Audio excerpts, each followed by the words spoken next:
dos últimas clases de Linux Essentials. El día de hoy y mañana estamos terminando nuestro nivel de Linux Essentials para poder empezar con el nuevo nivel, que es el nivel del EPIC. Para hacerles recordar nuevamente el calendario de trabajo que se explicó el primer día de clases.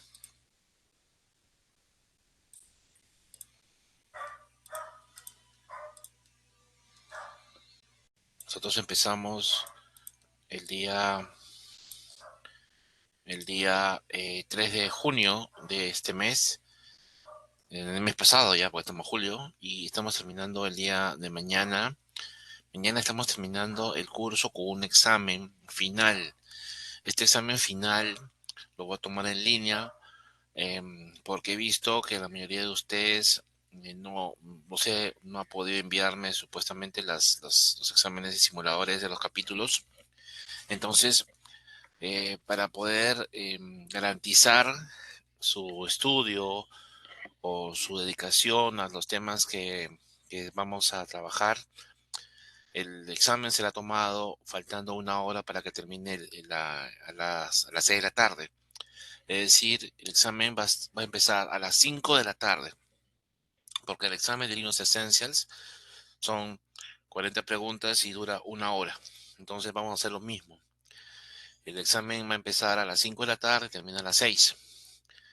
Em, y antes de eso, dependiendo del tiempo que tengamos el día de hoy, vamos a hacer un pequeño repaso de al menos una hora previa para que, para que nosotros podamos trabajar y repasar lo que se venga para el examen. Entonces vamos a hacer como un repaso de lo que hemos trabajado durante estas semanas y y nosotros vamos a hacer como un simulacro de 40 preguntas de los capítulos que se han visto. El día, el día 7 de julio, el 7 de julio vamos a empezar entonces con nuestro nuevo capítulo del LP One. El LP One va a ser el día 7, 8, 14, 15, 21, 22 y estamos terminando el día 4 y 5 de agosto porque el día 28 y 29 de julio aquí en Perú es fiestas patrias. Como ustedes saben, aquí en Perú celebramos las fiestas patrias 2 días, el 28 y el 29 de julio. Entonces, esos 2 días no va a haber clases, sino que lo pasamos para el 4 y el 5 y ahí empalmamos ya las semanas finales para estar terminando el día 1 y 2 de septiembre el curso del EPIC One. Como les dijo Alonso en algún momento, hay una tarifa que se está implementando nueva a partir de la quincena de julio, así que si ustedes necesitan algún tipo de voucher para adquirirlo, cómprenlo antes de la quincena, antes de que suba el precio. Alonso tiene ya todas las condiciones para que ustedes puedan adquirir esos vouchers y tenerlos ahí comprados. Y el voucher, por misma naturaleza, dura un año.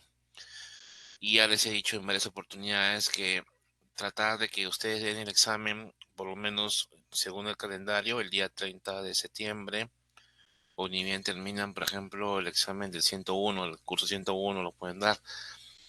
La cosa es que traten de darlo en el tiempo necesario para que no se les olvide lo que han repasado y y puedan ustedes tener la garantía de que al menos lo que han estudiado lo puedan implementar, ¿no? Que es la idea, ¿no? Muy bien. Entonces, eso es lo que quería comunicarles. Entonces, mañana tenemos un examen final. Lo vamos a tomar mañana a las 5 de la tarde. Va a durar una hora. Hacemos un pequeño repaso de algunos temas. El hecho de que tenemos el examen no quiere decir que se van a desconectar. Vamos a seguir todos conectados. Yo también voy a seguir conectado. Pues si tienen alguna pregunta que van a hacerme. Y si terminan antes, bueno, me mandan el pantallazo a mi correo del resultado final de todo de lo que han realizado, de las 40 preguntas que han trabajado. Bien, entonces vamos a empezar con el tema que nos hemos quedado. Nos falta ver el capítulo 5, estamos en el capítulo 4. Vamos a hacer un pequeño repaso rápidamente del capítulo 4 para empezar con el último tema respectivo. A ver, muy bien. Entonces, habíamos hablado nosotros con respecto a la semana pasada con al tema del kernel, y nosotros habíamos dicho que el kernel era la parte principal dentro del sistema operativo. Este kernel, que fue creado por Linus Torvald, es el cerebro, es la parte, es lo más importante, que lo que permite poder hacer un sistema operativo. Entonces, este kernel liderado y creado por Linus Torvald, actualmente estamos trabajando y ustedes lo pueden visualizar cuando ponen en la página web www.kernel.org. Pones acá en la página y ahí te va a salir la versión del último kernel, y la versión del kernel es la 6.4. Es la que está, obviamente, es un last release, o sea, es la última versión estable. ¿Qué es lo que implica trabajar con un kernel en Linux? O sea, ¿por qué actualizar el kernel? O sea, ¿qué beneficios me trae a mí actualizar el kernel? La respuesta es bien sencilla. El kernel, como es el núcleo del sistema operativo, al ser actualizado, también actualiza controladores, software, reconocimiento de hardware nuevo. Cuando el kernel obviamente es mucho más antiguo, va a reconocer menos elementos modernos. Y ahí es donde se complica la cosa.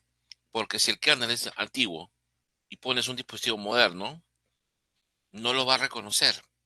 Entonces, ¿ahí qué necesitamos? De un controlador. Y ahí viene el gran inconveniente. Muchos de los fabricantes que existen en el mercado mundial no generan un controlador libre para actualizar en el kernel de Linux.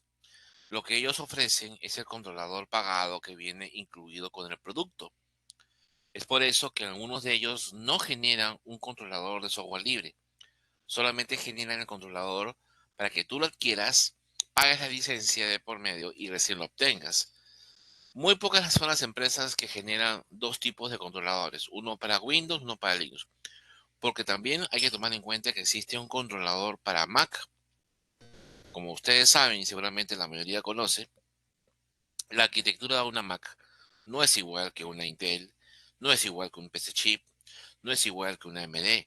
Estamos hablando de que también el mismo software que funciona en la Mac no es la misma. Entonces, también tienen que sacar una versión de Mac. Entonces, sacarían tres versiones, de las cuales una no te van a dar ni un sol. Bueno, hablando del sol, vamos hablando del sol peruano, mejor decimos no te van a dar ningún dinero.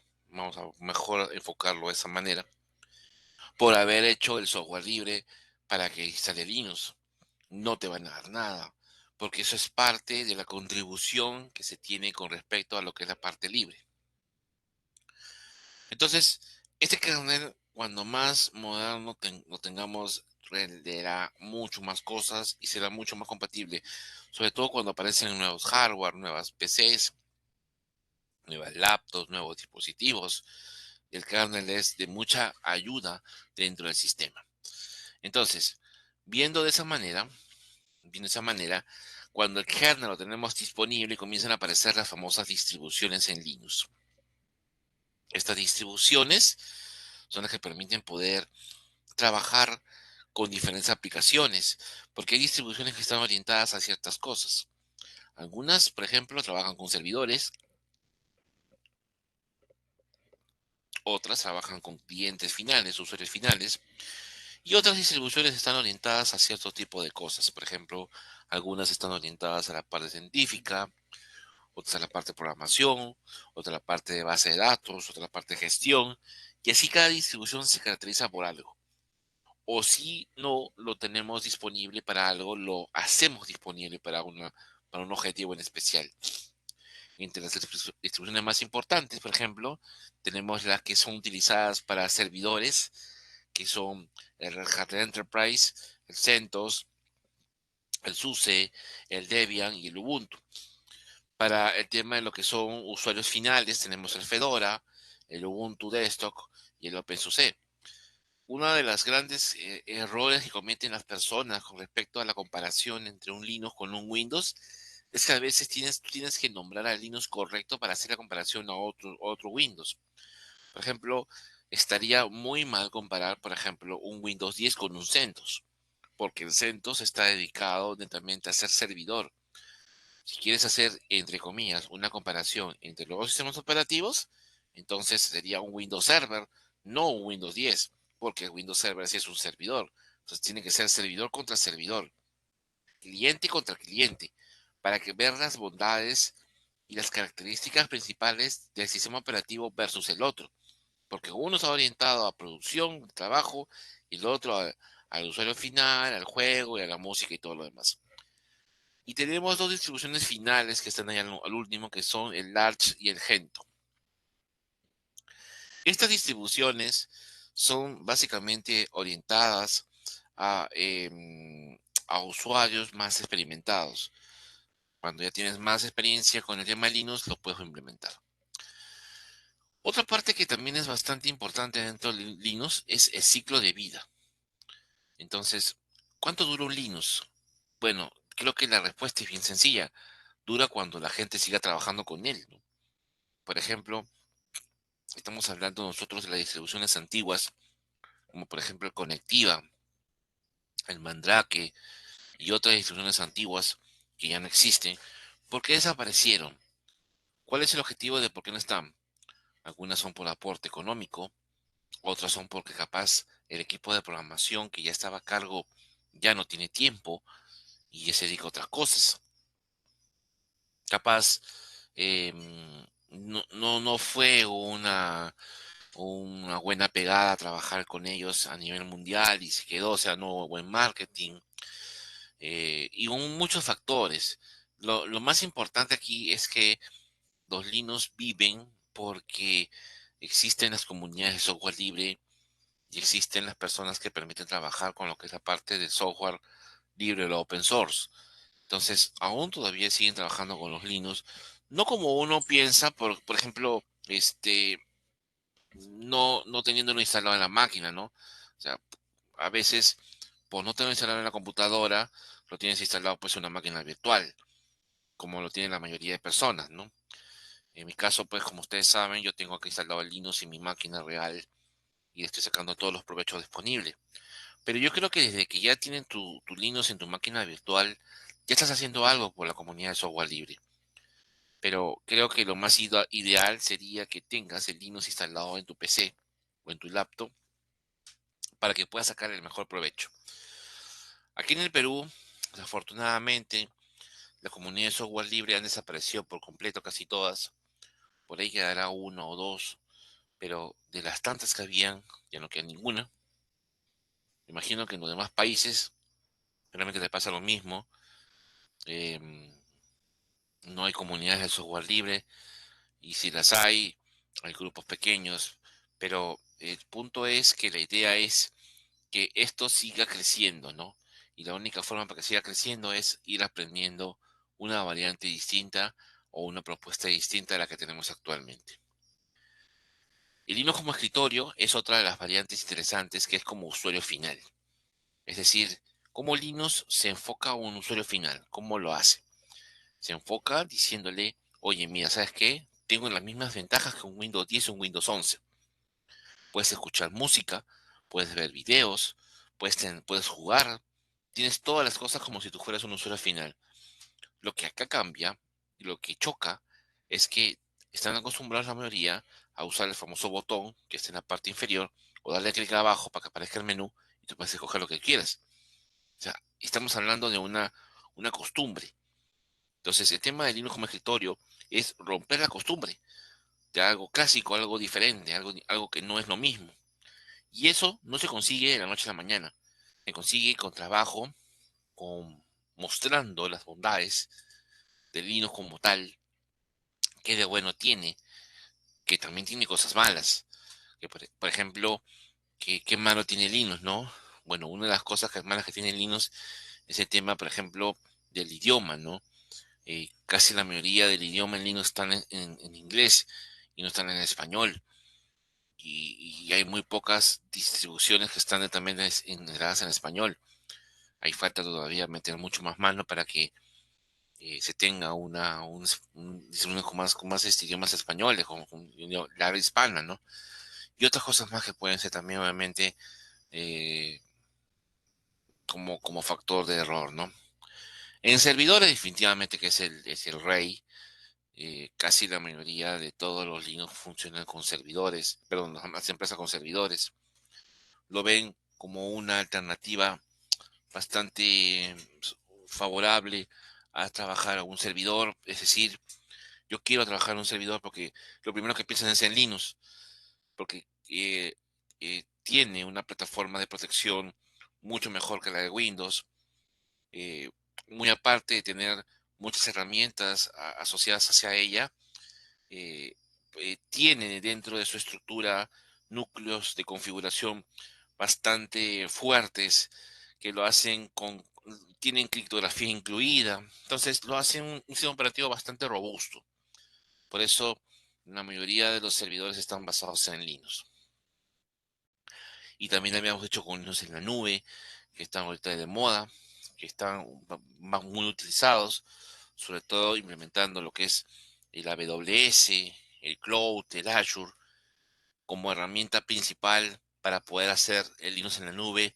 ¿Cuál es? El Progmos, por ejemplo. El Progmos está dando que hablar y eso hace que ayude mucho a las configuraciones. Bueno, el otro punto que nos habíamos quedado la semana pasada, mientras estábamos haciendo la clase, es el tema del hardware, ¿no? El hardware de la computadora. Vamos a ver ahora algunos comandos que nos van a poder permitir visualizar las, visualizar los comandos para poder ver el hardware en la máquina.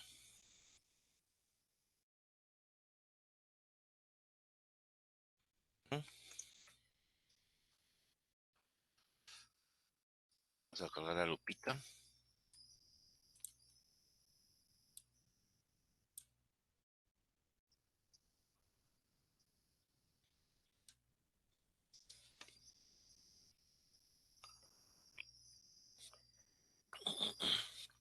Bien, vamos a hacer un pequeño repaso de los comandos que vimos la semana pasada. Así que por favor les pido que también lo apliquen ustedes en sus computadoras. Este que vamos a ver ahorita se aplica tanto en Ubuntu como en CentOS. O sea, que aquí no hay distinción de que uno es en Ubuntu o en CentOS. Lo mismo que vas a poner ahorita sale para todos los Linux, es universal. A ver, qué comando vimos? A ver, tenemos acá, por ejemplo, el comando llamado eh, more, more, proc, cpu info. Este comando permitía poder visualizar em, la velocidad del procesador, la marca y la marca también del procesador, ¿no? Entonces acá le damos un enter y como ustedes pueden apreciar aquí, te sale que es una Intel, es una iCore i5 con 1.60 GHz y ahí todos los datos más. Ese, por ejemplo, es un archivo, eso no es un comando. Estamos hablando de un archivo que almacena la información. Como les dije muchas veces, hay que acordarnos de qué, o sea, qué es lo que, el concepto de la carpeta, del FHS, la estructura de Linux. Si yo no me acuerdo de eso, obviamente que no voy a poder avanzar mucho. Y acordémonos que la carpeta proc es la carpeta que tiene almacenada la información de todos los procesos y parte del hardware en Linux.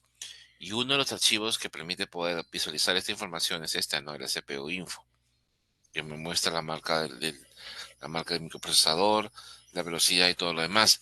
Su equivalente dentro de la consola es el comando llamado lscpu. Es casi lo mismo. No más que ahí lo detallo un poquito, es igualito, pero ahora estamos usando un comando. Un comando que tiene las mismas características que el archivo anterior. Eso, por ejemplo, lo vimos la semana pasada. También tenemos un comando, un archivo que se llama, el archivo llamado more, se llama etc, y le ponemos acá el meninfo. ¿Y esto qué cosa hacía? Te mostraba la memoria RAM y siempre cuando tú trabajas con la memoria RAM, te va a devolver la memoria swap. O sea, la swap siempre viene decolada con la RAM, con la RAM de tu máquina. O sea, si tú ves la RAM, siempre va a aparecer en unas líneas más abajo la swap, porque son bastante unidas los dos conceptos dentro de. Este maninfo como comando como archivo de visualización te muestra toda la información detallada. Ah, no, no es este 6 Pro, me había olvidado. Así, ahí está, ven. Entonces acá te muestra la información bien desmenuzada y de paso ahí está el swap respectivamente. Muy bien. Su equivalente acá podemos decir que es el free-m, que es lo mismo que el anterior, pero en este caso en vez de mostrarlo tan detallado, muestra lo importante y lo principal. Y creo que es lo que necesita, lo básico para que pueda funcionar.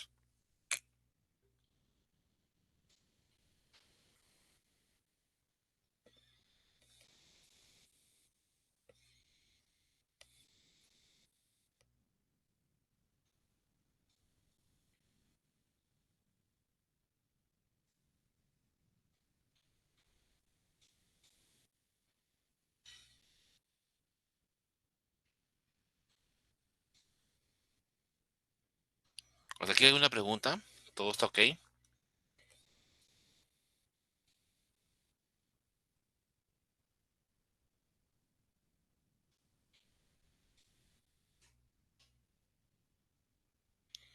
¿Ninguna pregunta de lo que he conversado hasta el momento? Sí, todo está ok.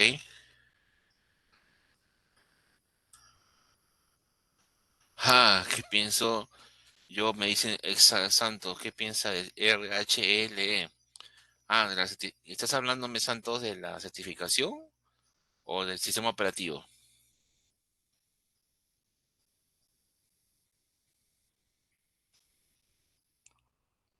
Mm, yo he manejado Red Hat bastante tiempo, mucho tiempo he manejado Red Hat, hasta que se volvió pagado en la versión 9.0, dejé Red Hat y ya se volvió privado, o sea, con licencia.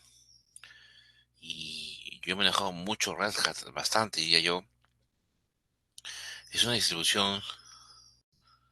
Ah, pero el CentOS es su equivalente. El CentOS es su equivalente, Santos. O sea que tú aprendes CentOS y vas a poder trabajar con Red Hat. Los dos son bastante parecidos. No hay mucha diferencia. Así que si van a implementar Red Hat, bienvenido sea. Tú aprendiendo CentOS, vas a poder obviamente controlarlo. Vas a poderlo controlar. No, no hay ninguna diferencia especial. Solamente que ahora para el Red Hat vas a tener que colocar un CD key, o sea, una clave cuando lo compras. Porque si tú no le pones el CD key, te va a pasar que no te va a dejar instalar con la carpeta del Yum. O sea, cuando pongas Yum, install y todo eso, no lo va a hacer, no lo va a dejar.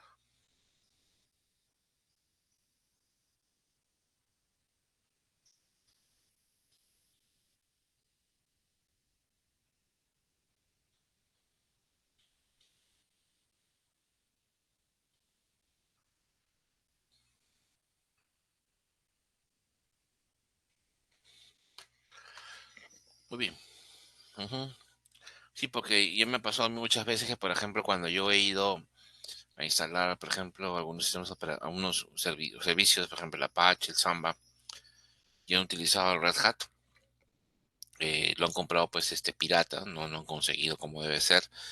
Para instalar, por ejemplo, con el Yum o el DNF, te pide como un CD key, como una contraseña. Entonces tienes que poner esa clave que tú la has comprado y recién ahí te dan acceso a los repositorios. Si tú no tienes esa contraseña, no te van a dar acceso a ningún repositorio y no vas a poder instalar nada. Esa es la única diferencia. Después todos los comandos que has aprendido, estás trabajando, lo puedes implementar ahí. No hay ninguna diferencia. Ahora, para el tema de implementación del servicio, obviamente que estos cursos que estamos viendo nosotros, que son el EPIC One, no lo ve. El EPIC 2 es lo que trabaja, ¿no? Así es, se va a activar la suscripción, sí. O sea, no, ya no es como un CentOS que tú le pones pues un yum menos install y listo, ¿no? No funciona de esa manera ya. Entonces el Red Hat necesita de algunas activaciones para que pueda hacer la descarga respectiva y podamos actualizar nuestro software, nuestros programas y todo lo demás. Esa es una de las cosas que hizo Red Hat cuando comenzó a trabajar, ¿no?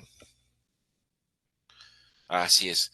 Bueno, ahí Hugo dice que CentOS ya se queda sin soporte. Exactamente. Y ahora es Alma Linux. Bueno, yo les soy bien sincero a todos ustedes. He probado el Alma Linux, Hugo, y me ha, bueno, no sé si lo habré implementado o no, pero cuando implementé el OpenLDAP para generar el Active Directory y el dominio Linux, no tenía para configurar el paquete necesario. Y me dejó a medias. Eso fue pues hace 2 años atrás, creo, un año. Bueno, el Alma Linux creo que se lo hace 2 años, un año atrás. Una institución joven. Y yo, bueno, siempre, como a mí me gusta el Alma Linux porque era una buena alternativa.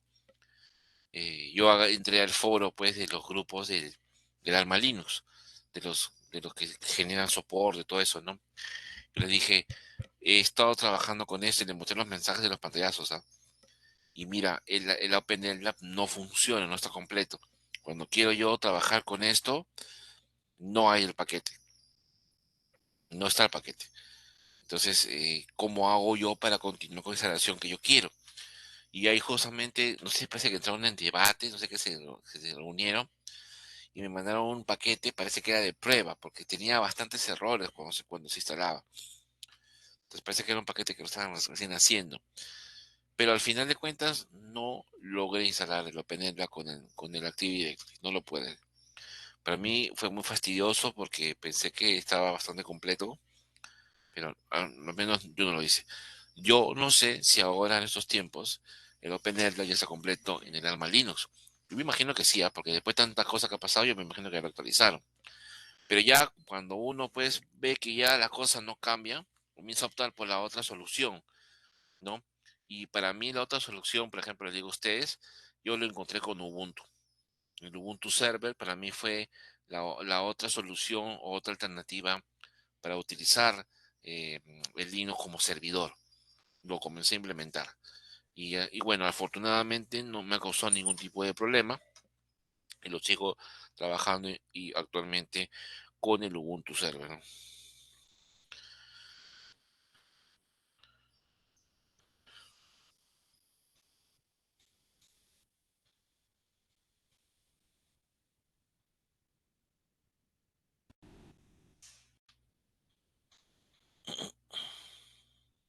Listo. Continuamos entonces, seguimos conversando. Estamos hablando con respecto a la parte de lo que es la parte de lo que es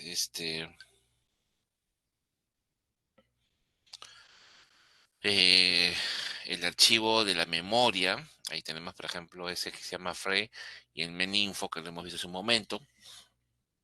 También, ¿qué más tenemos como parte del hardware? El comando llamado lspci, que es un comando para poder ver los puertos o los slot PCI disponibles en la computadora. También tenemos el comando lsusb, que permite poder mostrar la lista de puertos USB disponibles dentro del sistema operativo. Si yo quisiera, si yo quisiera, por ejemplo, ver la versión del kernel, le pongo uname-r. Ahí te está saliendo la versión actual del kernel que se está trabajando en el sistema operativo. Entonces, estamos viendo nosotros que tenemos varios comandos importantes dentro de ello. Y ahora vamos a hablar, para cerrar este capítulo, con algunos nombres de unas carpetas muy interesantes. Por ejemplo, estamos hablando del bin, del SBIN, que creo que en algún momento se lo hemos mencionado. Y dijimos nosotros que en algún momento que el bin y el SBIN son carpetas de los binarios. El System Binary o el SBIN es la carpeta donde están almacenados los comandos binarios del root, que son comandos especiales que solamente el root los puede utilizar. Por ejemplo, son comandos que permiten formatear la máquina, particionarla, instalar algo importante, algo que altere el contenido, la esencia del sistema.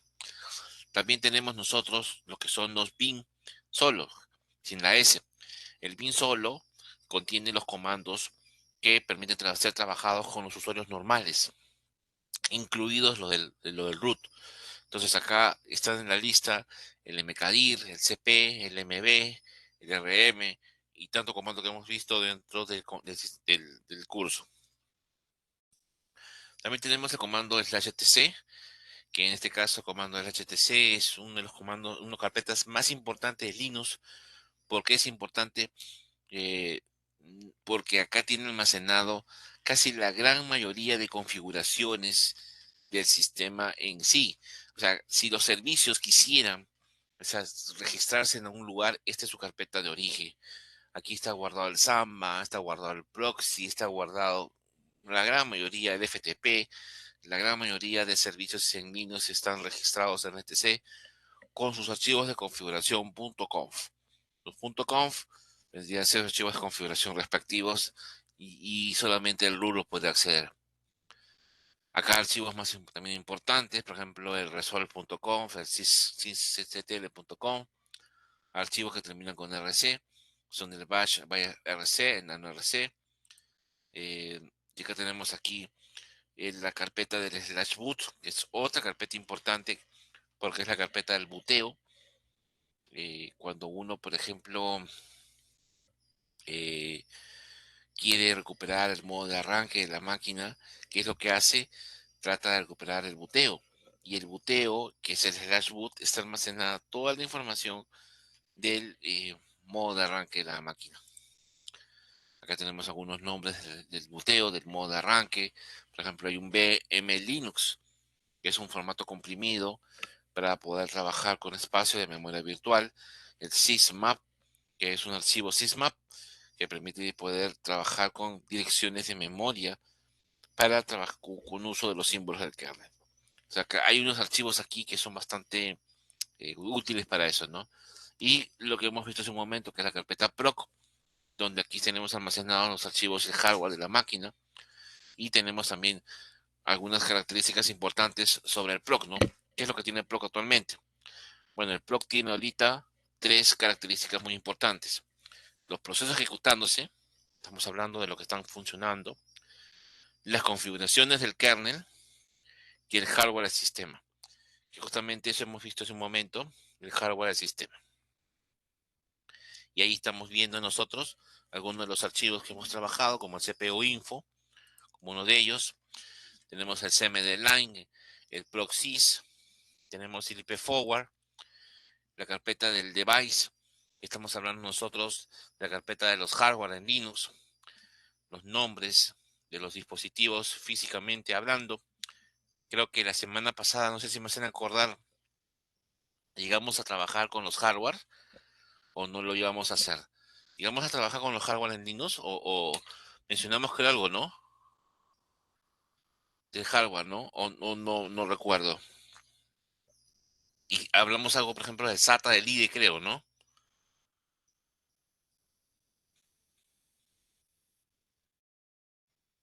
Sí, sí, sí, estaba hablando sobre los discos.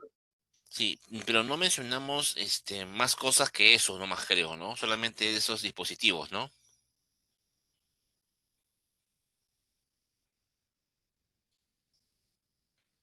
No, solo eso, creo. Ajá, claro, sí recuerdo. Bien, pues voy a hacer una pequeña tabla ya de los dispositivos físicos. Creo que eso sería importante que lo tengamos bastante claro porque eso también son preguntas del examen. Y voy a tratar de hacer una tabla donde ustedes puedan visualizar el hardware en Linux, más que todo el hardware en Linux. Aquí,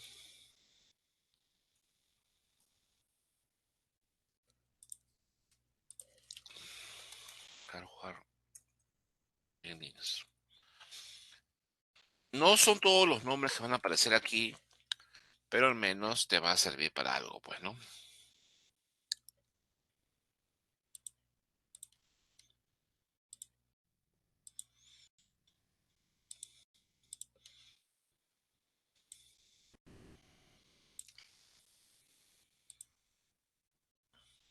Ahorita lo paso el chat.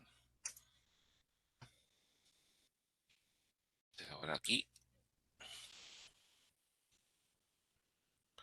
Vamos a ponerle nombre de dispositivo.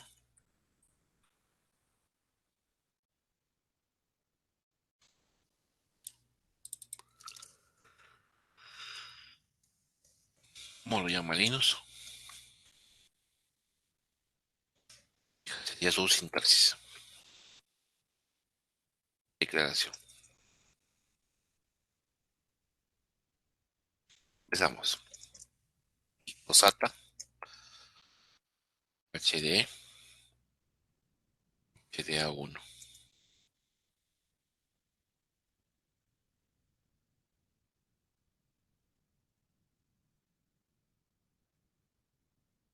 No, es al revés, es al revés.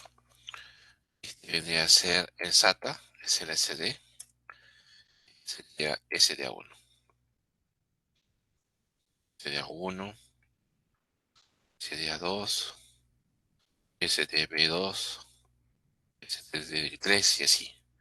Este sería el IDE. Y este sería con HT.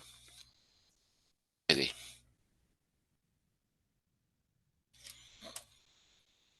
Sería, por ejemplo, HDA1, HDA2, HDC3, HDD4 y así.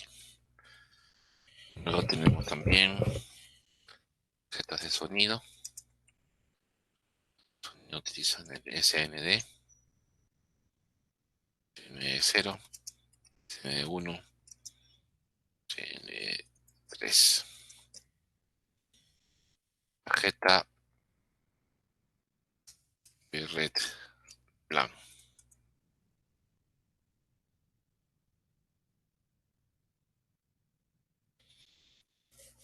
Es, tarjeta de red LAN puede ser un ETH, ETH0, ETH1, ETH2. Tarjeta de red Wi-Fi, VLAN, WLAN, puede ser WLAN, WLAN 0, WLAN 1, o también puede ser una VLAN 0, una VLAN 1, y ahí va jugando. También trabajamos con los tape de tipo IDE, backup de tipo IDE, HT. Tenemos un HT0, HT1, HT2 y demás. Tape backup SATA.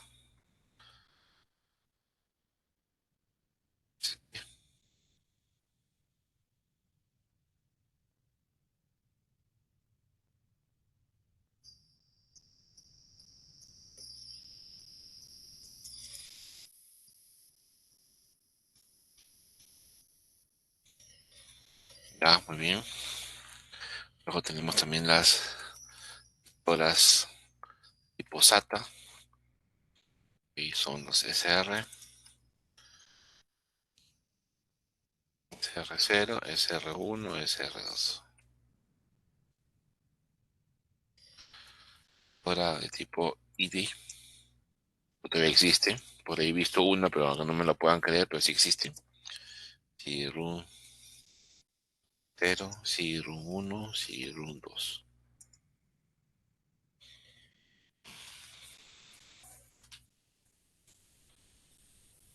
Ya. Después, ¿qué más tenemos ahí? Ah, bueno. Eso ya no existe, pero vamos a poner la etiquetera. FD, FD0, FD1. Listo. Bueno, creo que por ahora serían algunos de los nombres de los dispositivos físicos más conocidos en Linux. Creo que serían por el momento los que me acuerdo también, porque son bastantes y nos puede servir. Den una copiada, por favor, una captura de pantalla o copiada. Le da acceso al archivo para que puedan acceder y copiarlo, puedan pasarlo a un documento.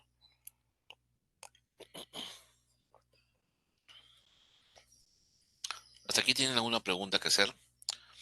¿Alguna consulta?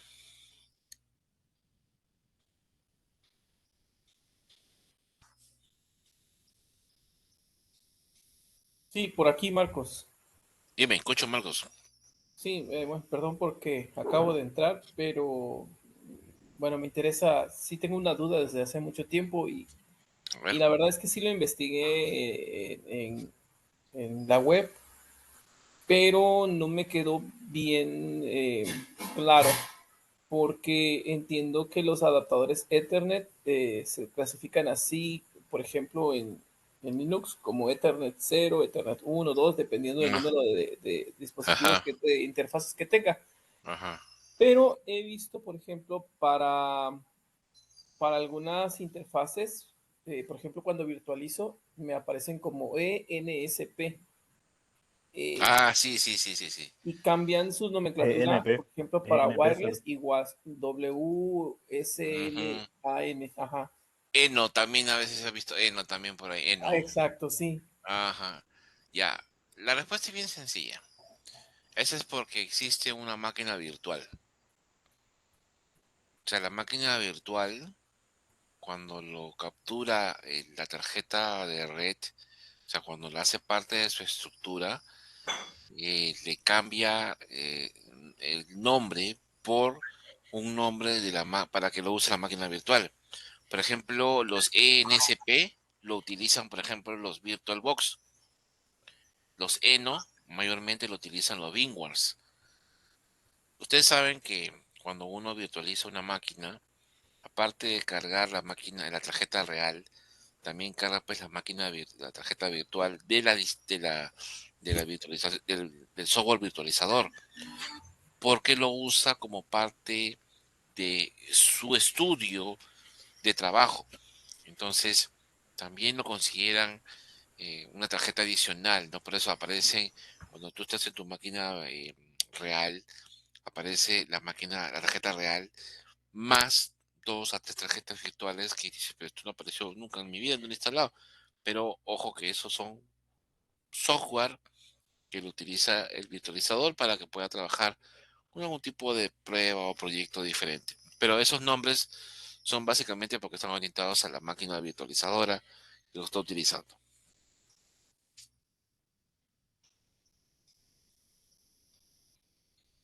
¿Alguien tiene por ahí otra pregunta que hacer?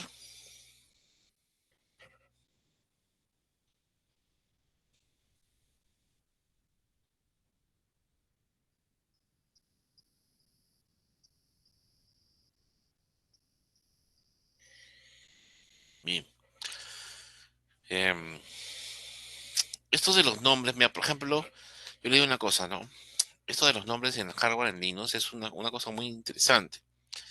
Ustedes están viendo ahorita ahí en la tabla uno que se llama lectora SATA y lectora IDE. Entonces tú dices, bueno, pero también están los Blu-ray, ¿no? Están las quemadoras DVD. Ese es el punto, que en algunos dispositivos, por ejemplo, que hay en Linux, no distinguen si la lectora que guarda los disquetos, los CD-ROM, no distingue que uno sea quemador, DVD, Blu-ray. A todos los pone en el mismo saco tal igual. O sea, no hay uno que diga, por ejemplo, Blue SR0. O sea, no existe eso. O eres un tipo SATA o ni se acabó el asunto. Pero no me importa si tú eres una tecnología después es distinta o otra distinta. Entonces, si tú colocas, por ejemplo, un Blu-ray en una computadora y lo quieres leer, el Linux le va a decir SR, porque es tipo SATA, pues tipo USB.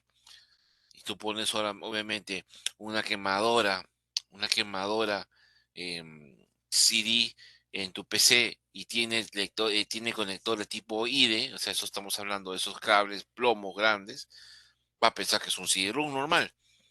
Aunque obviamente la palabra es demasiado ambigua, ¿no? Porque CD-ROM diciéndole para una quemadora, bueno, no es. Pero en ese caso Linux no ha clasificado a gran escala los nombres de los dispositivos ópticos. Por eso ahí, por ejemplo, hay una diferencia. Y no me sorprenda que la mayoría de algunos dispositivos hagan lo mismo. Es decir, que por no clasificarlos detalladamente, los encierra, los engloba y los mete todos en un solo saco. Y eso a veces pasa. Entonces, por eso no estamos llenándonos en la lista de un montón de cosas. Algo que funciona y punto. Se acabó. No hay más vuelta que darle ahí.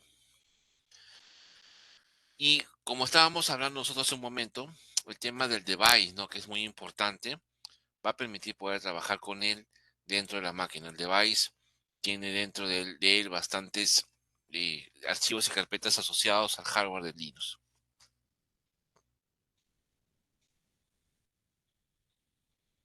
Una consulta, y para los discos de tipo SSD, ¿cuál sería la etiqueta? Ajá, aquí tengo un nombre medio raro que nunca me lo acuerdo, pero por eso siempre lo miro por acá. Porque como mi disco es así, es de ese tipo, vamos a verlo ahorita. Porque justamente, como es, nombre, es un nombre bien, hasta ahora no me acuerdo el nombre, imagínense. Ahorita lo vamos a ver. ¿Dónde está? Aquí está. Ahorita vamos a averiguar su nombre. Acá un F-H, creo. No, no es F-H. Es un... eh, Ah, no, acá ¿Referido? está. No, no, no, acá está, acá está. Este es el nombre. Aquí está.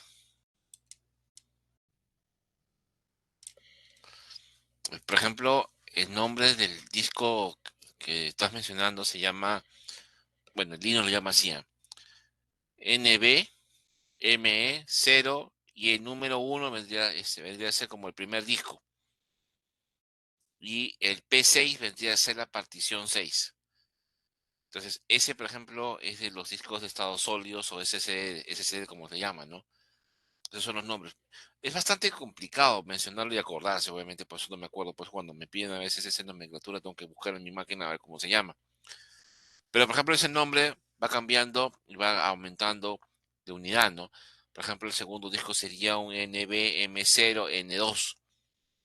Y si tiene partición sería P1, P2, P3, P4, ¿no? Pero es el nombre que utilizan los dispositivos de tipo sólido dentro de los discos duros.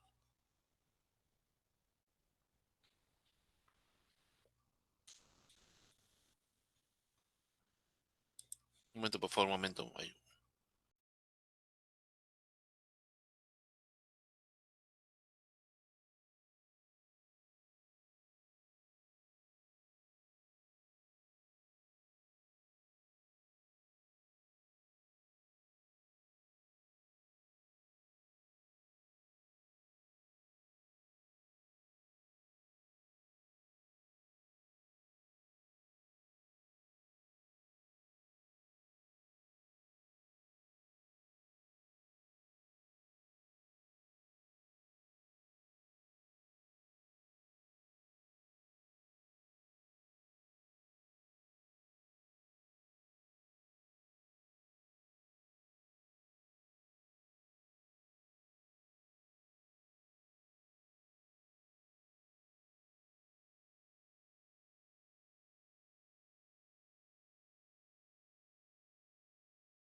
Disculpe, lo que pasa es que acá, ustedes saben que aquí, pues acá yo me imagino que se me lo mismo, en todos los países, ¿no?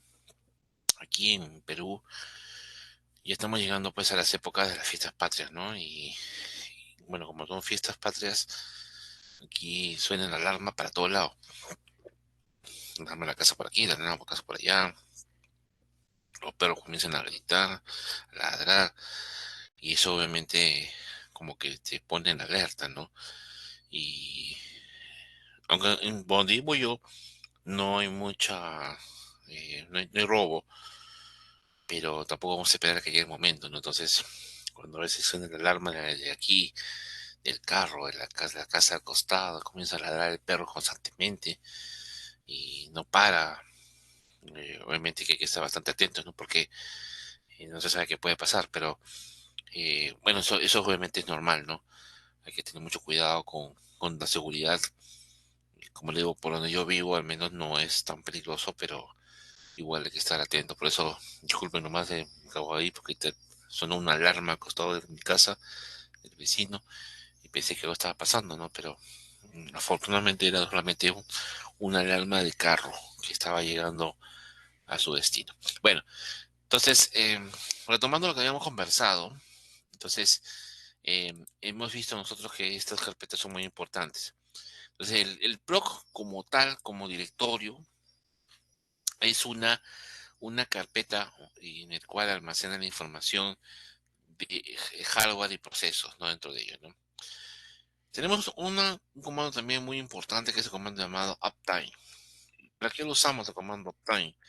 El comando uptime lo visualizamos para para ver, por ejemplo, desde qué momento, de qué hora está prendida la máquina, ¿no? Hace cuánto tiempo está prendida.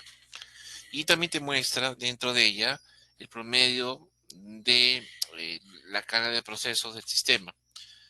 Eh, Aquí, como vemos nosotros, no está utilizando mucha actividad, así que está en 00, por eso no sale nada. ¿Qué más tenemos acá? Los registros del sistema. Este es muy importante. Y ya creo que eso lo hemos mencionado en muchas oportunidades. La carpeta que para mí es súper importante es esta acá, el barlog. ¿Por qué es el barlog? Porque ya está almacenado los mensajes del sistema operativo. Si bien es cierto, hemos estado hablando bastante de ese tema con respecto al comando llamado de message, porque no sé, creo que muchas veces los hemos mencionado, que es un comando que te muestra toda la lista de mensajes, el de message, pero también tiene su equivalente en archivo, porque lo que estamos viendo es un comando. Entonces, si te preguntan, pues, en qué lugares, o sea, qué otros sitios también permite hacer la visualización de mensajes, tenemos dos alternativas. El de message y tenemos el barlog. Entonces, tenemos dos formas para poder ver la cantidad de información que tenemos.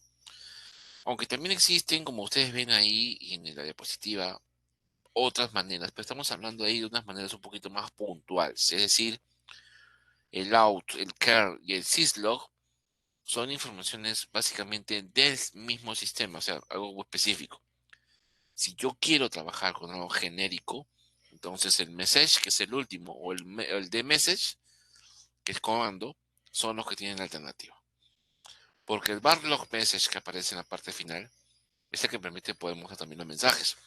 Y vamos a comprobarlo ahorita, que es el más usado. Entonces yo acá, por ejemplo, voy a colocar, por ejemplo, acá, esto de acá, y pongo acá un more bar log message. Message.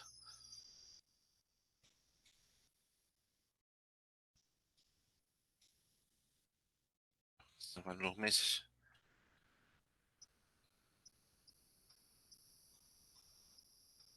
¿Dónde está? No está generado. Qué raro.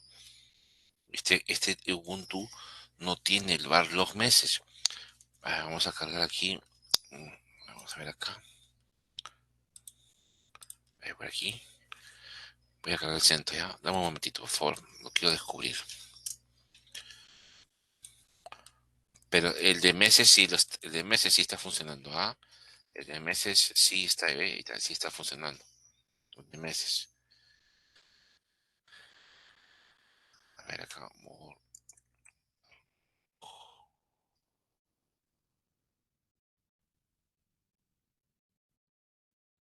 No, no es para blog.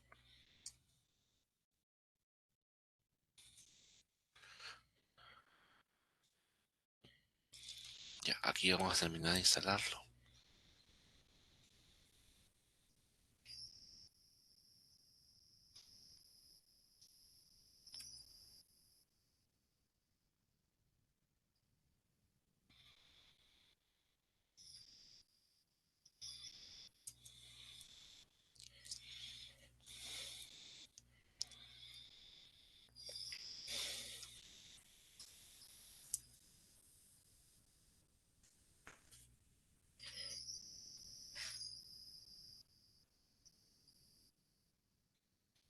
¿De acuerdo?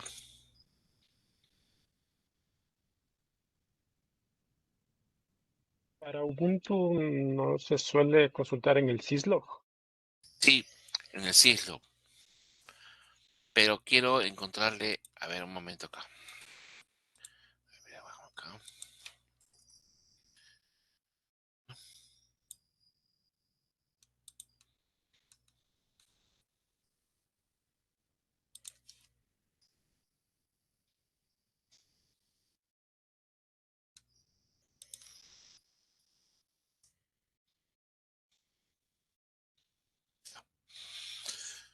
entonces, aquí quiero cargarlo.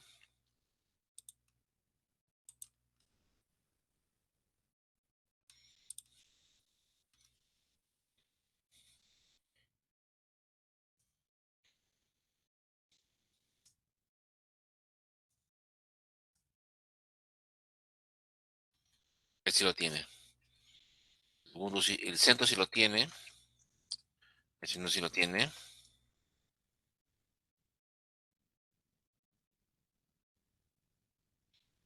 Y sí, exactamente como su compañero le dice, en el caso, por ejemplo, del Ubuntu sería el syslog.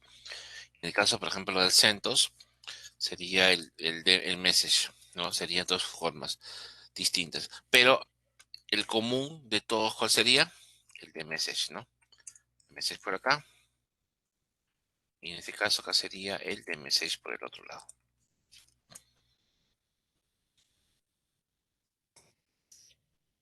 Comandos alternativos. Muy bien. Ahí está el barlog message. Este en el caso para el tema de lo que es el CentOS, ¿no?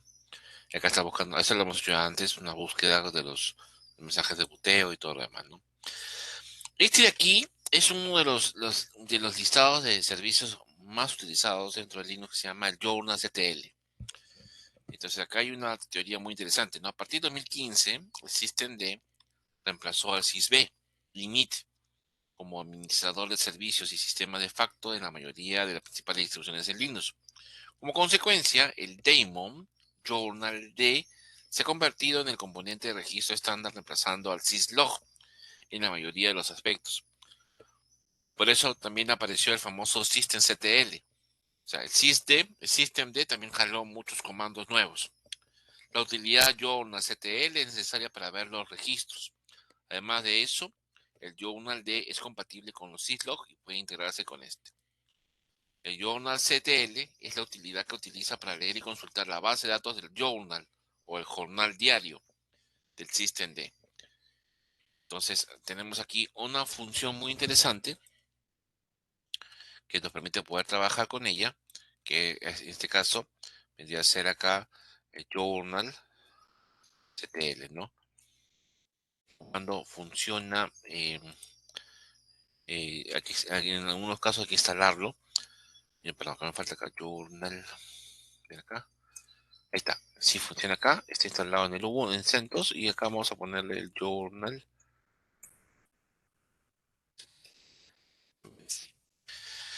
Entonces, ese comando, por ejemplo, que estamos viendo nosotros, ha reemplazado al famoso sysb. Y el systemd, que viene a ser su proceso, carga los mensajes también actualizados del sistema operativo. O sea, es una forma bastante moderna de poder visualizar lo que le pasa a la máquina en sí, ¿no? Bueno, acá tenemos algunas cosas con respecto a lo que es el IP, ¿no? El IPv4, que algunos ya conocemos, ¿no?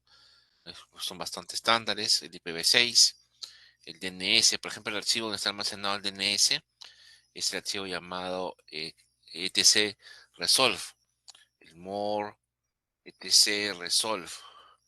El archivo etc resolve, por si acaso, para sus conocimientos, es uno de los comandos, que permite, uno de los archivos, perdón, que permite poder almacenar el DNS principal del sistema operativo, el resolve.conf. Ahí tú configuras parte importante del sistema del DNS para poder trabajar con él.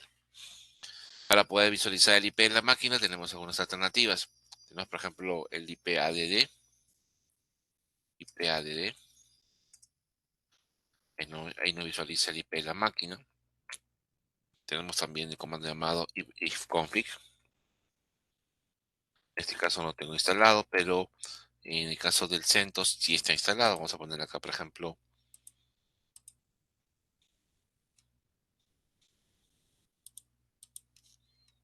vamos a ponerle aquí, por ejemplo, el ifconfig. Ahí está. Básicamente el ifconfig es un comando más de CentOS, ¿no? Más de CentOS, más de Red Hat. Por eso en el caso del Ubuntu, por ejemplo, ponemos acá el IP-add. El IP-address lo muestra mucho más resumido y te va a salir la misma respuesta que el anterior. Estos son comandos para poder visualizar información en la red, de la red. Bueno, y más comandos sobre el tema de lo que es la red en sí, como el UDP y el TCP. Bueno, con esto hemos terminado el capítulo número 4. Vamos a pasar rápidamente al capítulo número 5 y el capítulo final con respecto a la parte de lo que es el Linux Essential, ¿no? Que es la seguridad de sistemas y permisos de archivos, el tema número 5. Bueno, una de las cosas que tenemos nosotros es la identificación de los usuarios. Para poder crear usuarios, nosotros ¿qué comando utilizamos? Utilizamos el comando llamado, acá vamos a ponerlo, por ejemplo, en el Ubuntu. Para poder crear usuarios, utilizamos el comando add-user. Add-user, add-user, y le ponemos el nombre del usuario. Por ejemplo, vamos a poner aquí, por ejemplo, Linux, que existe. Vamos a poner Linux 1. Ya está. Cuando yo creo el nuevo usuario, Linux 1, ¿qué es lo que pasa? Hay una regla que quisiera que tomen nota de esta regla que es muy importante en el Linux. Cuando se crea un usuario en el Linux, se crean automáticamente dos cosas. Ojo, cuando se crea un usuario en el Linux, se crean automáticamente dos cosas. Mejor lo voy a apuntar en la pizarra para que no se olvide. Porque esto sí es de por vida. Esto sí es de por vida. Entonces acá cuando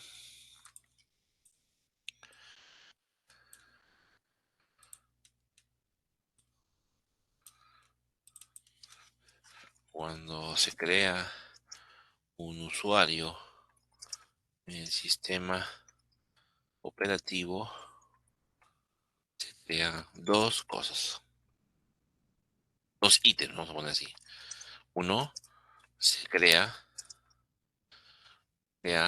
un grupo con el nombre del usuario. Se crea una carpeta en el home con el nombre del usuario. Esa es como una regla de oro que debemos de acordarnos siempre. Cuando se crea un usuario en el sistema operativo en el Linux, se crean automáticamente dos cosas. Uno, se crea un grupo con el nombre del usuario y se crea una carpeta en el home con el nombre del usuario. Ejemplo, home Carlos, y acá sale su grilla, no tiene permisos. Slash home, su grilla, no, es una grilla, acá sería dólar. Acá home sería, por ejemplo, Pedro, y acá sería su símbolo dólar. Y el otro que es el root, bueno, recibe root acá, recibe su grilla acá, bueno, porque así nomás tienen la grilla. Entonces, cada uno de ellos tiene como un cierto tipo de nivel. Y cada uno de estos usuarios, cuando se trabaja en el Linux, no puede invadir el espacio del otro. El usuario común y corriente no puede pasarse de la raíz, no puede pasarse de la otra carpeta porque no tiene derechos. El único derecho que tiene ese usuario es hasta dentro de su carpeta de trabajo. Nada más. Esa es una regla importantísima dentro de eso. Entonces, los user y los group identifiers, conocidos como los UID o los GID, son las referencias básicas y enumeradas de las cuentas. El UID representa a los usuarios, tiene como un código, y los GID representan a los grupos. O sea, yo trabajo mayormente con códigos de usuarios o códigos de grupos, no con el nombre en sí. O sea, nos lo utilizamos para poder administrar. Las primeras implementaciones eran enteros limitados hasta 16 bits, pero los sistemas del siglo XXI admiten UIDs y GIDs hasta 64 bits. Los usuarios y grupos se enumeran de forma independiente, por lo que el mismo ID puede representar tanto a un usuario como a un grupo. Cada usuario no tiene un UID, sino también tiene un GID primario, es lo que dije yo. Cuando se crea un usuario, se crea un grupo. El GID primario para un usuario puede ser exclusivo solo del usuario y puede terminar sin ser utilizado por ningún otro. Sin embargo, este grupo también podría ser un grupo compartido. Es ahí donde uno utiliza el concepto de grupo como tal. Por ejemplo, Hugo, ¿tú has trabajado alguna vez, por ejemplo, con el Windows Server? ¿Lo has implementado o nunca lo has implementado? Sí, claro. ¿Cómo funciona el Windows Server como servidor en sí? ¿A nivel de qué? Porque tiene varias cosas de Windows Server. Usuarios y grupos. Bueno, funciona como cualquier otro Windows, ¿no? Con los permisos propios de un usuario local y lo divide en grupos de administradores y usuarios normales.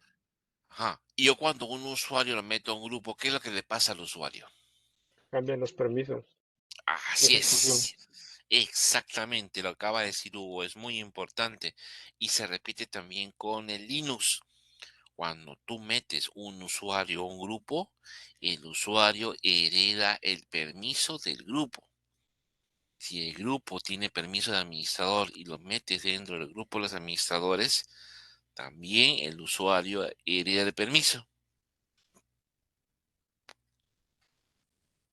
Así que eso es muy importante de recordar. O sea, por eso es la idea del grupo. Ahora, también otra forma de poder, o sea, ¿cuál es la otra ventaja? También trabajar con grupos. La otra ventaja es asignación de permisos en forma masiva. Por ejemplo, estás dándole permiso a una carpeta y tienes que repetirlo eso a varios usuarios, no lo vas a hacer uno por uno. Entonces, tú puedes meter ese grupo, crear un grupo y meter ahí a los usuarios y eso lo puedes volver a repartir nuevamente en otras carpetas más y copiarlas o generar los enlaces. O sea, ese grupo te puede servir para que sigas distribuyéndole, dándole más permiso a los demás. Entonces, eso es obviamente algo que ayuda mucho. O sea, los grupos en realidad en los sistemas operativos son de bastante utilidad, aunque no pareciera, ¿no? Pero son de mucha utilidad. Y estos grupos tienen su código que se llama el GID, pero también tienen los usuarios tienen también lo que es su código que es el UID, que es el identificador de usuario. Ahora, el root tiene su propio identificador, que es el número 0. Ojo, todos los Linux tienen root por defecto. Y su código de usuario es el 0. No se vayan a olvidar de eso. Su UID del root es el 0.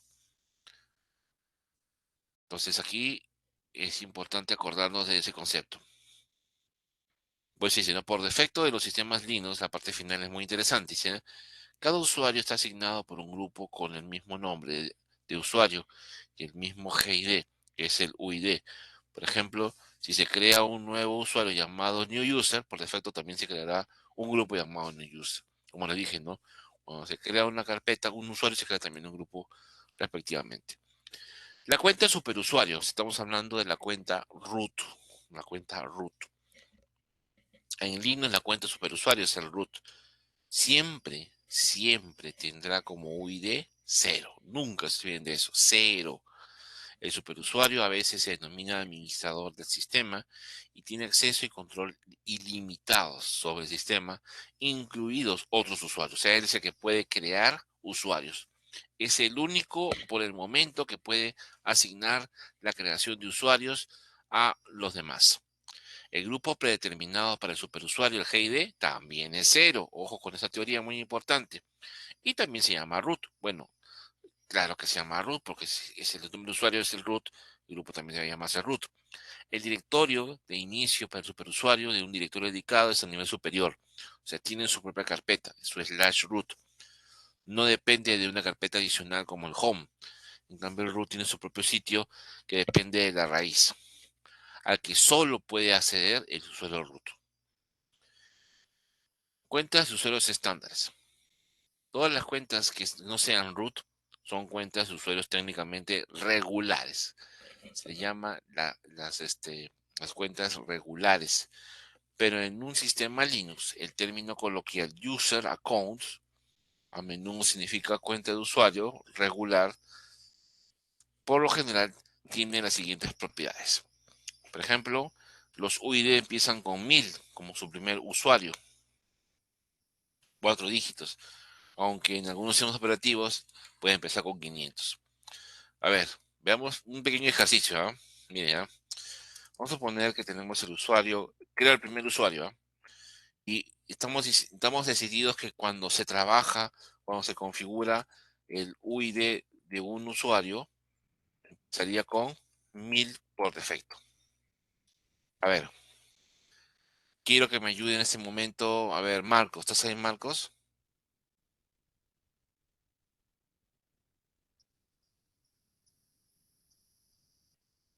Por acá estoy. Listo. Marcos, a ver, atento, ¿ah? Si estamos diciendo nosotros que cuando empezamos a crear un primer usuario tiene el código 1000, yo creo un segundo usuario que tiene user2, tiene el código 1001. Miren cómo va avanzando, Marco, atento, ¿ah?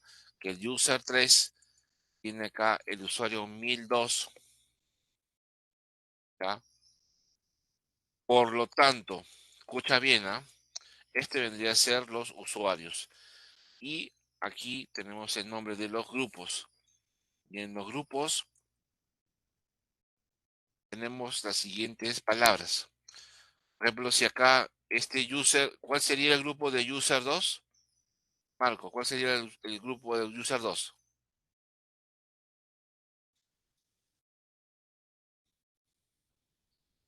Recordando lo que hemos leído ahorita. Si he creado un usuario llamado user2, ¿cómo se llamará su grupo? User2. User2, exactamente. User2, exactamente. O sea, si mi usuario se llama user2, entonces quiere decir que mi grupo se llama también user2. Ahora, esto vendrían a ser los GID, perdón, los UID, pero en el caso de los grupos se llama GID. La pregunta sería, si estoy creando por primera vez el primer grupo y sé que todo empieza por el número 1000 como inicio, entonces aquí por ejemplo, si el usuario por ejemplo, ay perdón, si no está acá, confundido. Entonces aquí, por ejemplo, si yo le pongo acá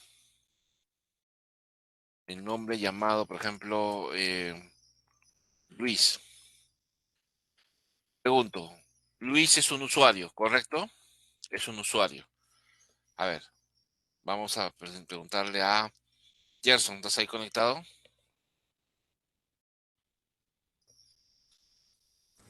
Sí, Muy bien, atento Gerson, mira, te voy a preguntar. Mira, tengo un grupo Luis. Mira, tengo un grupo Luis.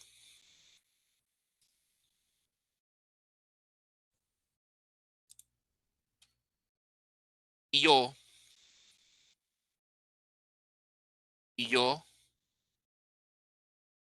debo de averiguar cuál es su GID. Ojo que es el primer grupo, ¿ah? ¿Cuál sería el GID que se le asignaría por defecto al grupo Luis?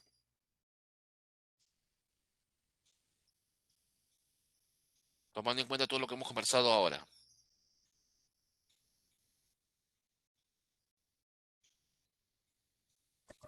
sería el 1000. El 1000, muy bien, porque es el primer grupo, excelente. Claro, es el primer grupo. Ahora yo quiero saber, luego, sigues tú, Luisa, perdón, Gerson, sigues tú también. A ver, entonces, si tienes acá, Luis, que es 1000, se crea el usuario user2, ¿cuál sería el nombre del GID? mm, El que sigue 1001. 1001, muy bien, 1001, excelente. ¿Qué pasaría si yo borro, escucha bien, ¿ah? ¿Qué pasaría si yo borro el usuario llamado 1001? ¿Qué crees que le pasará al grupo user2? ¿Se mantiene o se borra también?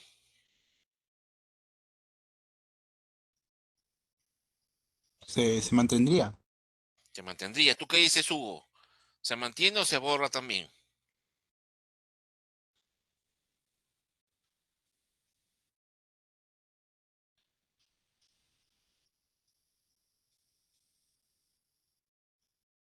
Perdón, se me fue un momento la conexión, no escuché bien. Me preguntaba si se mantendría qué. Si yo borro el usuario user2 que ha creado su grupo user2 y borro user2, la pregunta es, ¿se mantiene el grupo user2 o también se borra? Se mantendría el grupo porque son objetos diferentes. Ujú. Vamos a ver qué pasa ya. Vamos a ver qué pasa en la máquina para sacarnos de dudas. Muy bien. Ahí nos está pidiendo el password de Linux 1. Linux 1. ¿Ah? Tenemos su contraseña. Repetimos la contraseña. Full name son datos extras. 10 y listo. A ver. Y vamos a crear el segundo usuario. add user. Linux 2. Password el mismo, el 1 hasta el 6. Igual acá pongo el 1 hasta el 6. Todos los datos adicionales. 10 y listo. Ya está. Vamos a ver qué tipo de UID tiene Linux 1 y Linux 2. Para eso usamos los filtros. Ponemos grep-i linux 1 /etc y el archivo donde están almacenados los usuarios es el passwd. Ahí yo voy a, me quieren que me le liste lo que es Linux 1. Ya está, muy bien, lo encontré.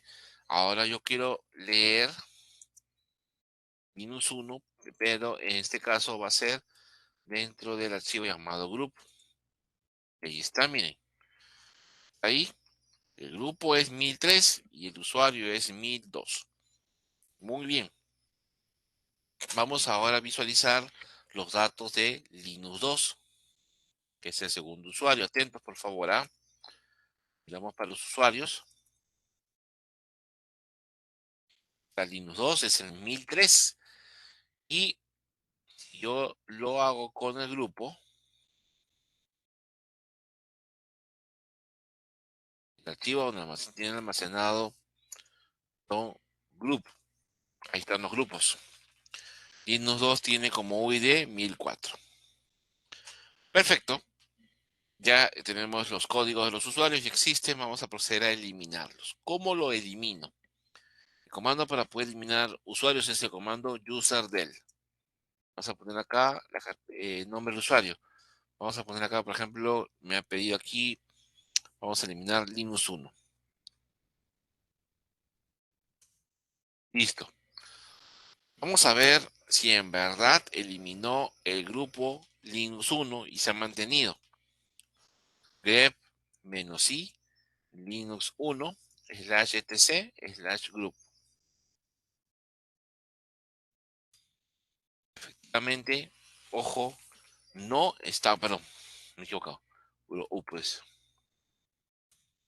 efectivamente, no está Linux 1 como grupo. O sea que también, ojo, que cuando te borras el usuario del sistema operativo, se lleva consigo también el grupo.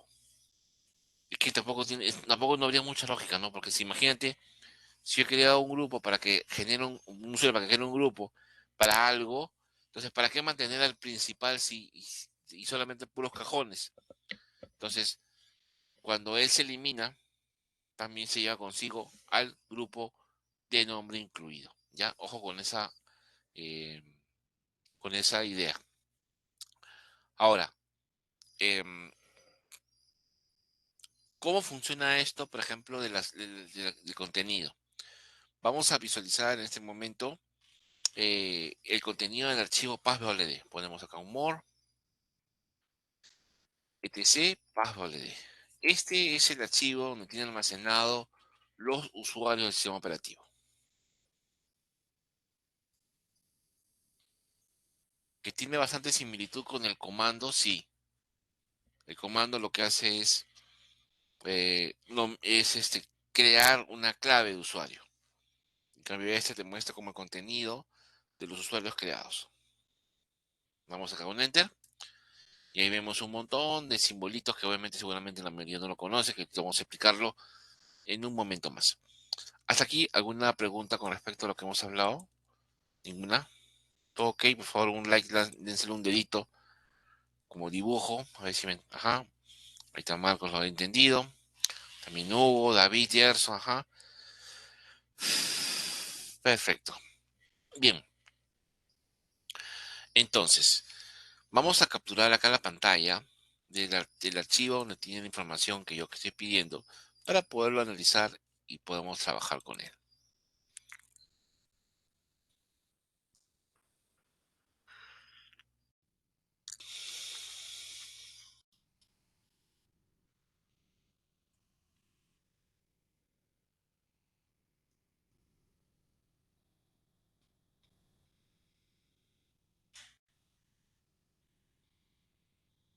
¿Dónde está? Captura de pantalla.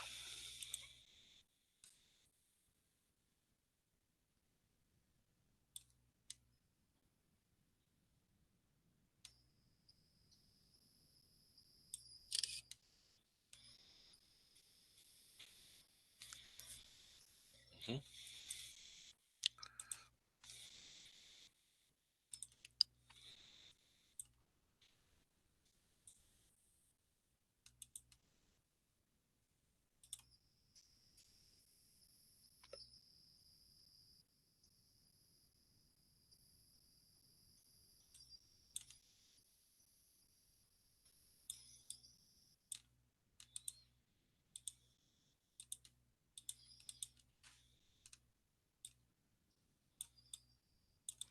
Ahí está.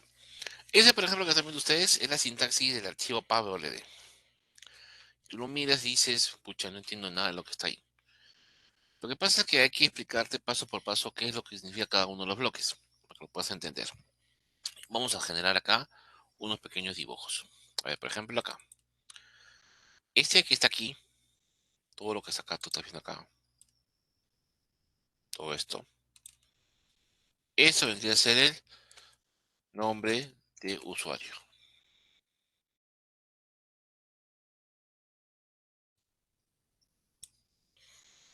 Esa X que está ahí es esta que está ahí,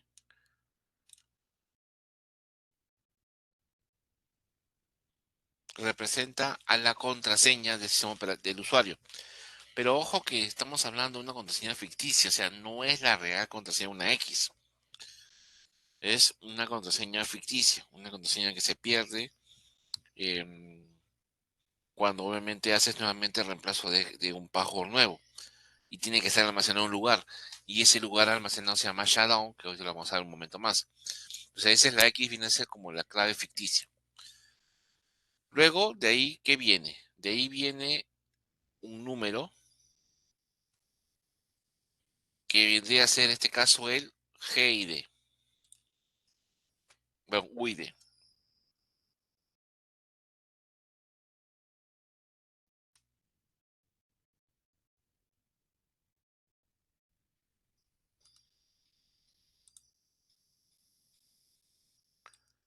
Este que está acá vendría a ser el GID.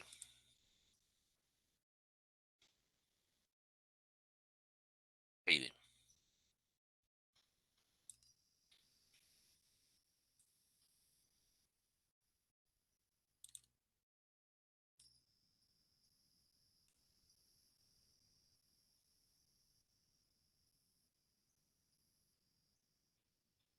GID. Luego, ¿qué más tenemos acá? Todo lo que viene acá de ustedes, compartiendo aquí hasta donde dice Dumper y todo lo demás, en esta quinta posición, vendría a ser el comentario.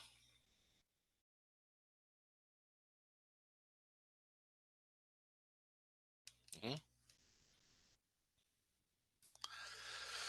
Luego de aquí, ¿qué viene? Viene este acá.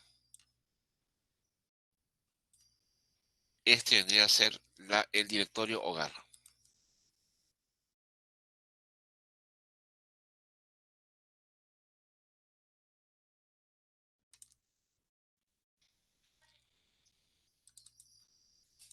Este vendría a ser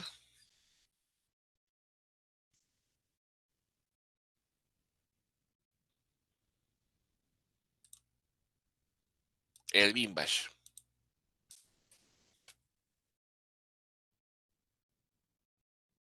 Estamos hablando del comando que permite poder ejecutar el shell. Entonces ahí tenemos las partes más importantes de este archivo de configuración. Acá vamos a poner dónde procedemos. Este vendría a ser el more/etc. Password.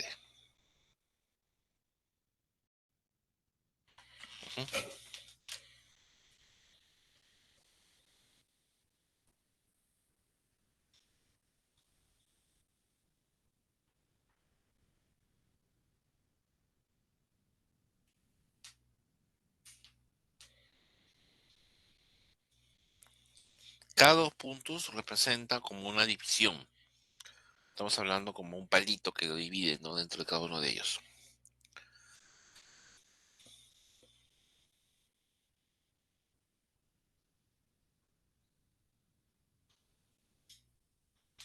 Veamos ahora la estructura del archivo llamado group.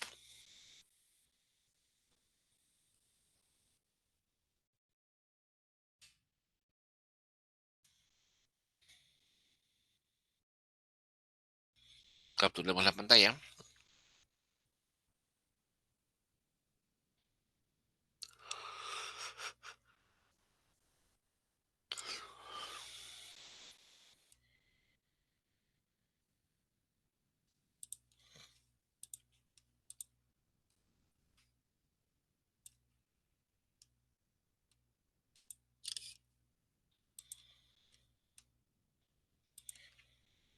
Bien.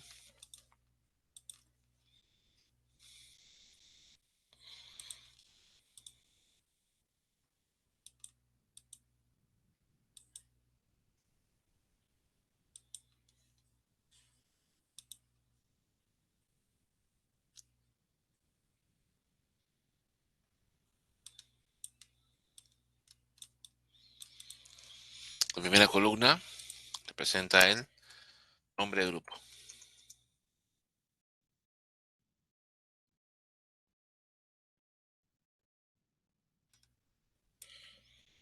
La segunda columna representa la contraseña del grupo.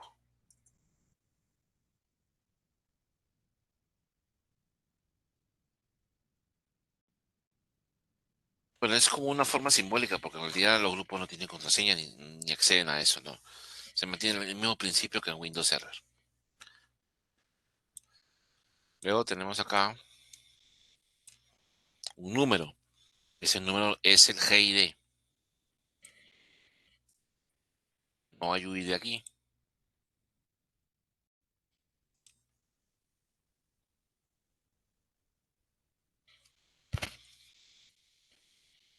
Y el último, que no es menos importante, son la cantidad de usuarios que tiene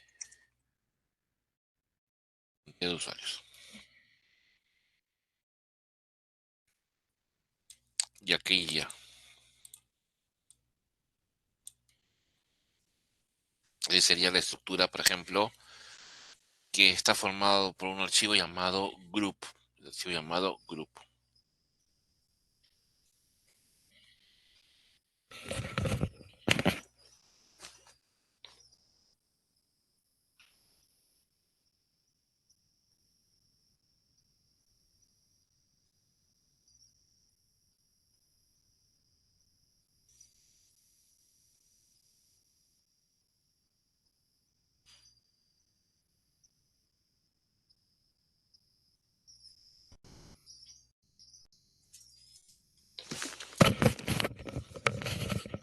Solamente existe una sola diferencia en la creación del usuario y grupo, nada más. Después todo lo demás es igual.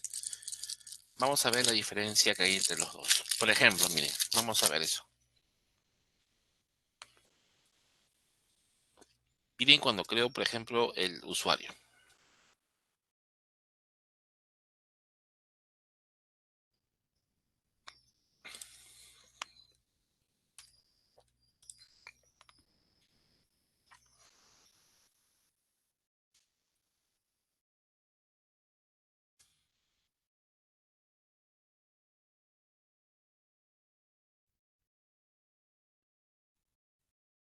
Miren cómo todo lo que hace el Ubuntu cuando crea el usuario. Número uno, cuando crea el usuario del Ubuntu, te dice qué idioma es, qué lenguaje, te pide el password ya de frente. Es decir, no tienes por qué estar poniéndolo aparte, sino ya te pide el password para que lo ingreses. Y cuando está terminando, te pide como una información adicional para que la puedas completar. tu full name, tu root number, work phone, home phone y otro por ahí, ¿no? Y tú acá, bueno, tienes que poner la palabra Y para salir y terminar. O sea, todo ese proceso que hace, ahora miren lo que hace el CentOS.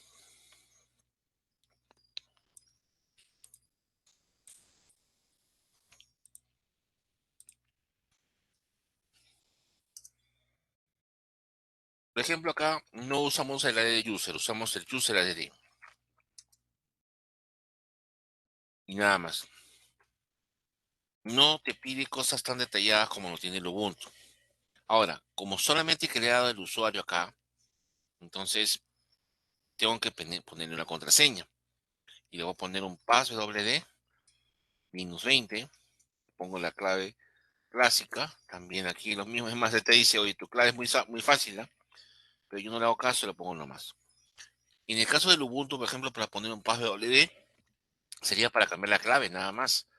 Pero no para hacer otra cosa más.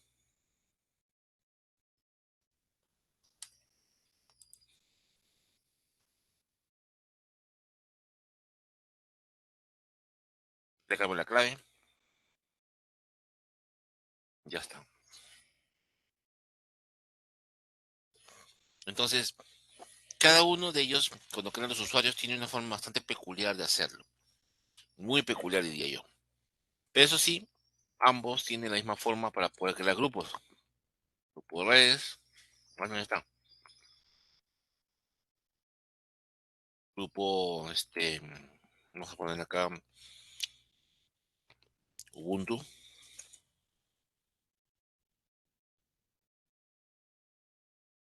Ujú. Y grupo de Ubuntu. Eso no cambia nada.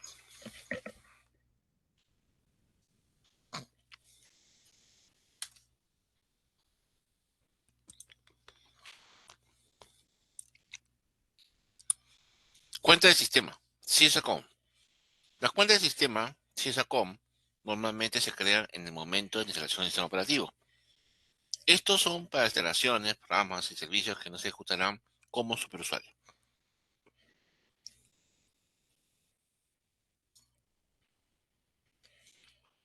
En el mundo real o en el mundo ideal, todas estas serían instalaciones del sistema operativo.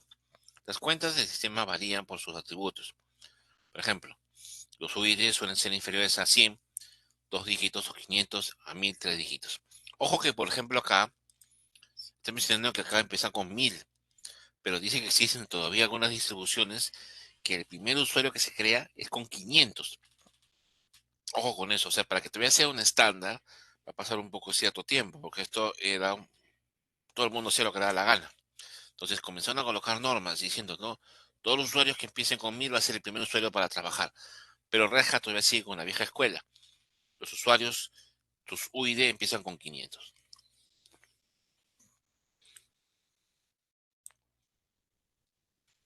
Yo pongo en comando ID, sale toda la información del usuario.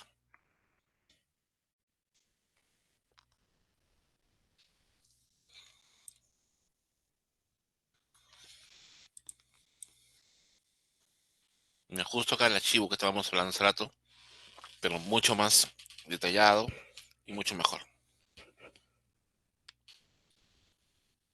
El login o nombre de usuario, contraseña, el UID, GID, el grupo IT, contraseñas, directorio, home y el intérprete de comandos que viene a ser el bin bash.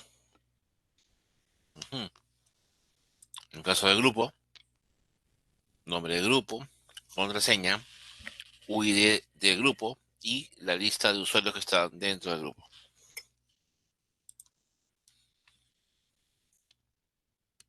En el caso, por ejemplo, del archivo llamado Shutdown, por si acaso para los que no saben escribir sería Shutdown.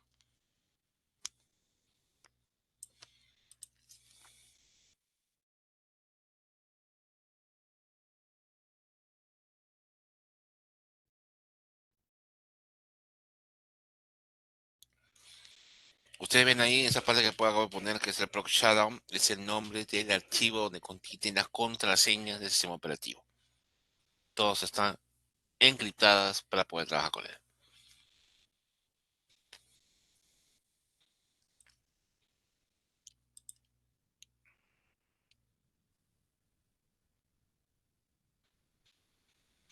Cuando yo creo usuarios dentro de la máquina, puedo ponerle algunas cosas adicionales. Por ejemplo, para el caso del CentOS, como no me pide mucha información, le pongo "-c" y aparece su nombre dentro de la sintaxis. Pero si te diste cuenta tú con el Ubuntu cuando creabas algo, él te pedía datos, que tú obviamente lo has negado, le decías enter para pasarlo. Pero ves usted que te piden el full name, el roll number, o sea, cosas bastante detalladas, cosa que el CentOS no lo tiene y el Ubuntu sí lo tiene por defecto.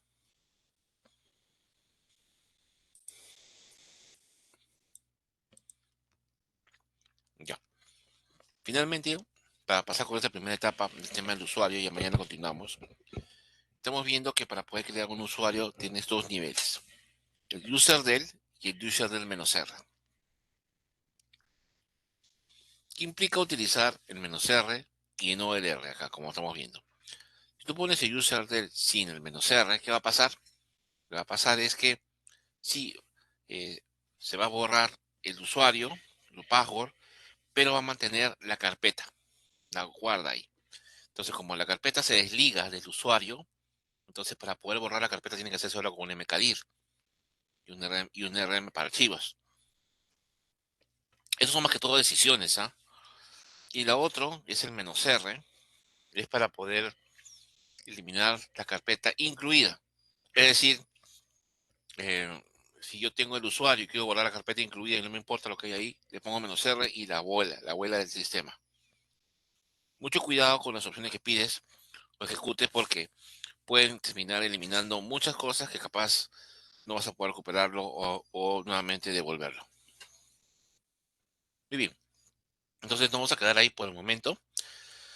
El día de mañana continuamos con nuestra clase.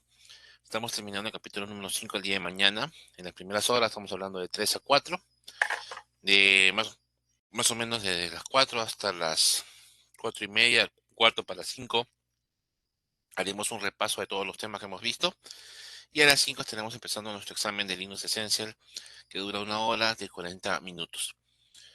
Entonces, traten, por ejemplo, de leer todo lo que puedan el día de hoy para mañana poder hacer nuestro examen final y terminar bien con este tema de Linux Essential.